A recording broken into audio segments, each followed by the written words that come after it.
வணக்கம் மக்களே! நான் உங்கள் அஜித். இன்னைக்கு ஒருத்தர் கால் பண்ணி அவங்க தோட்டத்தில கிணத்துக்குள்ள 2 பாம்பு இருக்கிறதா சொல்லி கூப்பிட்டுருந்தாங்க. அங்க போய் பார்த்தோம். அந்த கிணற இறங்க முடியாது.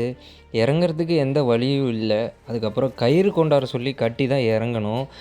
அங்க போய் பார்த்தோம் 2 பாம்பு இல்ல. ஒரே ஒரு பாம்பு தான் இருந்தது. அதுவும் செக்கடு கில்பேக் தண்ணி பாம்பு தான்.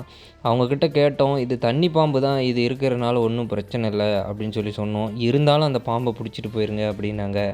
நாங்க ராட் ஸ்னேக் இருக்குன்னு நெனச்சு தான் போனோம்.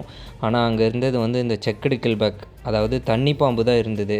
அதுக்கப்புறம் நாங்களும் கயிறு கட்டி இறங்கி அந்த பாம்ப தேடி பார்த்தோம். ராட் ஸ்னேக்க அது கெடைக்கல.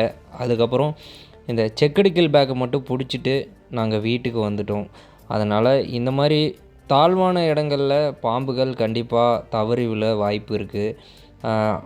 இந்த மாரி பாம்புகள் விழுந்துட்டா தயவுசெய்து அடிக்காதீங்க. உங்க நியர்பைல இருக்க ஃபாரஸ்ட் டிபார்ட்மெண்ட்க்கோ, இல்ல ஃபயர் டிபார்ட்மெண்ட்க்கோ கால் பண்ணுங்க. கண்டிப்பா ரெஸ்க்யூ பண்ணிட்டு போயிருவாங்க.